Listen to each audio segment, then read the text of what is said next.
எல்லா தமிழ் மக்களுக்கும் என்னுடைய வணக்கம். இன்றைக்கி நம்ம கேரளா சமையலில் தேன் நெல்லிக்காய் நல்லா பர்ஃபெக்டாக டேஸ்டியாக எப்படி பண்ணி எடுக்கலான்னு தான் பார்க்க போகிறது. நிறைய பேருக்கு இதோட கரெக்டான மெத்தட் தெரியாமல் இருக்குது. 2-3 டைப்பில் செஞ்சு எடுத்துக்கலாம். அதெல்லாம் இந்த வீடியோவில் நான் எக்ஸ்பிளைன் பண்ணுறேன். எப்படி செய்யலான்னு பார்த்துட்டு வரலாம். 1 கிலோ நெல்லிக்காயில் தான் நான் செய்கிறது. நெல்லிக்காய் வாங்கும்போது முத்தின நெல்லிக்காய் வாங்கிக்கோங்க. கொஞ்சம் மஞ்சள் கலராக இருக்கிற நெல்லிக்காய் பெருசு பார்த்து வாங்கிக்கோங்க. பச்சை கலராக இருக்கிற நெல்லிக்காய் வந்து முத்தாத்ததாக இருக்கும், அதுக்கு கசப்பு இருக்கும். அது வந்து தேன் நெல்லிக்காய் செய்கிறதுக்கு நல்லா இருக்காது. நல்லா கழுகி தொடச்சி எடுத்து வச்சதுக்கப்புறம் இது இப்போ நம்ம ஆவியில் வேக வைக்க போகிறோம். ஆவியில் வேக வைக்கிறதுக்கு முன்னாடி ஒரு ஃபோர்க்கு வச்சுட்டு இதே மாதிரி நிறைய ஓட்டை போட்டுக்கோங்க. இதே மாதிரி போடும்போது என்ன ஆகும் அப்படின்னா, இது வேக வச்சதுக்கப்புறம் நம்ம இது வெல்லத்தோட சிரப்புக்குள்ளே போட்டு மறுபடியும் கொஞ்சம் நேரம் கொதிக்க வைக்கணும்.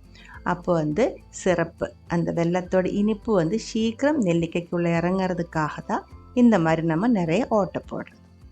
இப்போ நீங்கள் வேக வச்சதுக்கப்புறம் வேணாலும் இதே மாதிரி ஓட்டை போட்டுக்கலாம். ஆனால் வேக வச்சதுக்கப்புறம் நெல்லிக்காய் வந்து ரொம்ப சாஃப்டாகி போயிடும். சாஃப்டானதுக்குள்ளே வந்து ஓட்டை போடும்போது அது வந்து கட்டாகி போகிறதுக்கான வாய்ப்பு இருக்குது. அதனால தான் நம்ம பச்சையாகவே இதே மாதிரி நிறைய ஓட்டை போட்டு வேக வைக்கிறது. ஸ்டீமரில் தான் வேக வைக்கணும். தண்ணிக்குள்ளே போட்டு வேக வச்சிருச்சுன்னா இதோட சத்தை ஃபுல்லாக தண்ணியில் கலந்துடும். அதனால நம்ம ஆவியில் தான் வேக வைக்கிறோம். ஆவியில் ரொம்ப நேரம் வேக வைக்க வேணும். ஒரு முக்கால்வாசி வெந்தால் போதும். ரொம்ப அதிகமாக வெந்து போகக்கூடாது. ரொம்ப அதிகமாக வெந்து போயிடுச்சுன்னா நெல்லிக்காய் வந்து 2-3 பீஸாக கட் ஆகி போயிடும், முழுசாக கிடைக்காது, மேலே வந்து கிராக்ஸ் எல்லாம் விழுந்துடும். அதனால ஒரு முக்கால்வாசி வெந்ததுக்கப்புறம் அதுக்கு ஒரு 5 to 10 நிமிஷம் போதும். நெல்லிக்காயோட சைஸு பார்த்துட்டு தான் அது வேகிறதுக்கான டைம் நம்மளால் சொல்ல முடியும். நல்லா வெந்ததுக்கப்புறம் மாற்றி வச்சுக்கோங்க. இதுக்கு இனிப்புக்காக நம்ம அடுத்தது சிரப் ரெடி பண்ணணும். இது வந்து 2-3 டைப்பில் ரெடி பண்ணி எடுத்துக்கலாம். ஒன்று வந்துட்டு வெல்லம் மட்டும் சேர்த்து சிரப் ரெடி பண்ணி எடுத்துக்கலாம். இன்னொன்று வந்துட்டு வெல்லம் தேன் இது ரெண்டும் மிக்ஸ் பண்ணி சிரப் ரெடி பண்ணி எடுத்துக்கலாம். இன்னொரு மெத்தடில் சர்க்கரை மட்டும் சேர்த்தும் சிரப் பண்ணி எடுத்துக்கலாம். 1 கிலோ நெல்லிக்காய்க்கு 1 கிலோ அளவுக்கு நம்ம இனிப்புக்கான எது எடுக்கிறீங்களோ அது தேவைப்படுது. இப்போ நீங்கள் வெல்லம் மட்டும்தான் எடுக்கிற அப்படின்னா 1 கிலோ வெல்லம் எடுத்துக்கோங்க. நான் இப்போ வெல்லம் தேன் இது ரெண்டும் மிக்ஸ் பண்ணி தான் சிரப் ரெடி பண்ணுறேன். 700 கிராம் அளவுக்கு வெல்லம் எடுத்துருக்கு. அதில் 1 கப் அளவுக்கு தண்ணி ஊற்றி வெல்லம் ஃபுல்லாக கரையிற வரைக்கும் கொதிக்க விட்டுக்கோங்க. 1 கிலோய்க்கு பதிலாக 700 கிராம் தான் எடுத்துருக்கு வெல்லம். மிச்சம் 300 கிராம் நம்ம தேன் தான் ஊற்றுறேன். நீங்கள் இது சர்க்கரை சேர்த்து செய்கிற அப்படின்னா 1 கிலோ சர்க்கரை எடுத்து இதே மாதிரி சிரப் பண்ணதுக்கப்புறம் நெல்லிக்காய் அதுக்குள்ளே போட்டு கொதிக்க விட்டுடலாம். ஆனால் தேன் மட்டும் சேர்த்து நம்ம மோஸ்ட்லி தேன் நெல்லிக்காய் செய்யறதில்ல. இந்த சிரப்பில் நெல்லிக்காய் வந்து கொஞ்சம் கொதித்து வந்தால் தான் நெல்லிக்காய்க்குள்ளே நல்லா இனிப்பு இறங்கும். தேன் வந்து கொதிக்க வைக்கக்கூடாது. கொதிச்சிருச்சு அப்படின்னா இல்லை சூடு பண்ணிருச்சு அப்படின்னா அது கொஞ்சம் டாக்ஸிக்காக மாறிடும், கொஞ்சம் விஷமாக மாறிடும். அதனால தேன் சூடு பண்ணக்கூடாது. தேன் நெல்லிக்காய் தேனில் மட்டும் செய்யறதும் இல்லை. வெல்லத்தோட சிரப் அரிச்சு ஒரு பாத்திரத்தில் ஊற்றினதுக்கப்புறம் இடித்த 10 ஏலக்காய் நான் இதில் சேர்த்துருக்கு. நெல்லிக்காய் வெல்லம் கூட கொதிக்கும் போது வித்தியாசமாக இருக்கிற ஒரு மணமாக இருக்குது. அது வந்து சில பேருக்கு பிடிக்காது. அந்த மணம் போய் நல்ல ஒரு மணம் வர்றதுக்காக தான் ஏலக்காய் இடித்து சேர்த்துருக்கு. உங்களுக்கு ஏலக்காய் கூட இந்த கிராம்பு இருக்குல்ல, கிராம்பு பட்டை இதெல்லாம் வேணால் சேர்த்துக்கலாம். ஜீரகத்தோட ஸ்மெல்லு பிடிக்கும் அப்படின்னா ஜீரகம் சேர்த்துக்கலாம். உங்களுக்கு எது மனம் பிடிக்கும், எது ஸ்மெல்லு பிடிக்கும் அப்படின்னா அதெல்லாம் இது கூட சேர்த்துடலாம். இனி இது வந்துட்டு மீடியம் ஃப்ளேமில் கொதிக்க விட்டுக்கோங்க. ரொம்ப தீ கம்மி பண்ணி வச்சு கொதிக்க விட வேண்டியதில்லை. கம்மி தீயில் கொதிச்சுட்டே இருந்தால் நெல்லிக்காய் வந்து கொஞ்சம் கட்டி ஆகி போயிடும், ஹார்ட் ஆகி போயிடும்.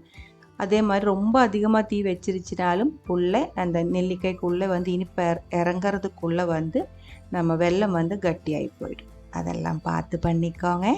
இது இப்படியே கொதிச்சுட்டே இருக்கும்போது இந்த நெல்லிக்காயோட கலர் வந்து கொஞ்சம் டார்க்காக மாறிடும். அதுக்கப்புறம் வெல்லம் வந்து கொஞ்சம் கட்டியாக ஆரம்பிச்சிடும். அதுக்கு கொஞ்சம் டைம் ஆகும். சில டைம் வந்துட்டு 20 நிமிஷத்துலேருந்து அரை மணி நேரம் வரைக்கும் ஆகும். பக்கத்துலேயே நின்றுக்கோங்க, விட்டுட்டு போகாதீங்க. இது இப்படியே விட்டுட்டு போயிடுச்சு அப்படின்னா வெல்லம் கருகிடும். வெல்லம் கருகிடுச்சு அப்படின்னு நெல்லிக்காய் கூட சேரும்போது ஒரு வித்தியாசமாக இருக்கிற மணமாக இருக்கும், சாப்பிட முடியாத மாதிரி ஒரு மணமாக இருக்கும். அதை பார்த்துக்கோங்க. இப்போ பாருங்கள், நம்ம நெல்லிக்காய் வந்து ரெடியாக இருக்குது. நல்ல ஒரு கோல்டன் ப்ரௌன் கலராக வந்திருக்கு. இந்த சிரப்பு வந்து நல்லா கையில் ஒட்டுற மாதிரி ஆகணும். இல்லை ஒரு நூல் பதம், ஒன் ஸ்ட்ரிங் கன்சிஸ்டன்சியாக இருந்தாலும் பரவாயில்ல, நான் நல்லா ஒட்டுற மாதிரி இருக்கலாம். அந்த ஒரு பதம் வந்ததுக்கப்புறம் இப்போ நான் தீ ஆஃப் பண்ணுறேன். டீ ஆஃப் பண்ணதுக்கப்புறம் 6 to 8 மணி நேரம் அப்படியே இருக்கட்டும். இல்லை நீங்கள் நைட்டு ஃபுல்லாக வச்சுருந்தாலும் ஒன்றும் ப்ராப்ளம் இல்லை.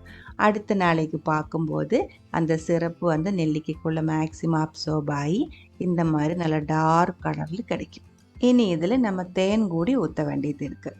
8 மணி நேரத்துக்கு அப்புறம் தான் நல்லா அப்சர்ப் ஆகி நல்லா சாஃப்டாக இருக்கிற நல்லா ஆறி இருக்கிற இந்த நெல்லிக்காயில் இப்போ நம்ம தேன் ஊற்றிடலாம். 300 கிராம் அளவுக்கு தேன் ஊற்றுறேன். நீங்கள் தேன் அதிகமாக வேணும் அப்படின்னா பாதி 1/2 கிலோ அளவுக்கு வெல்லம் சிரப் பண்ணதுக்கப்புறம் 1/2 கிலோ அளவுக்கு தேன் ஊற்றி மிக்ஸ் பண்ணி எடுத்துக்கலாம். நான் இப்போ 300 கிராம் அளவுக்கு தேன் தான் எடுத்துருக்கு. 700 கிராம் அளவுக்கு வெல்லமும் சேர்த்துருக்கு. நல்லா ஒரு டைம் கலக்கி விட்டதுக்கப்புறம் ஏர் டைட்டாக இருக்கிற ஒரு கண்டெய்னருக்குள்ளே போட்டு அடைச்சி வச்சுக்கோங்க. டெய்லி ஒன்று சாப்பிட்டா ரொம்ப நல்லாயிருக்கும் உடம்புக்கு. நெல்லிக்காய் சாப்பிட்றதோட சத்து இதுக்கு ரொம்ப அதிகமாக இருக்குது. இது நம்ம சர்க்கரை மட்டும் சேர்த்து செய்யும்போது டேஸ்ட்டு அதுக்கு தான் அதிகமாக இருக்கும். ஆனால் வெல்லம் தேன் சேர்த்து செய்கிற இந்த மெத்தடுக்கு தான் சத்து அதிகமாக இருக்கும். எது உங்களுக்கு பிடிச்சிருக்கோ அதே மாதிரி ட்ரை பண்ணி பாருங்கள். அதுக்கப்புறம் உங்களோட கமெண்ட்ஸ் எல்லாம் சொல்லிடுங்க. எந்த சமையல் பிடிக்கிற ஃப்ரெண்ட்ஸுக்கு மறக்காமல் ஷேர் பண்ணி விட்டுக்கோங்க. நீங்கள் இது வரைக்கும் நம்ம சேனலுக்கு கொடுத்துட்ருக்கிற சப்போர்ட்டுக்கு ரொம்ப ரொம்ப நன்றி. உடனே பார்க்கலாம் இன்னும் ஒரு ரெசிபியோட. அது வரைக்கும் வணக்கம்.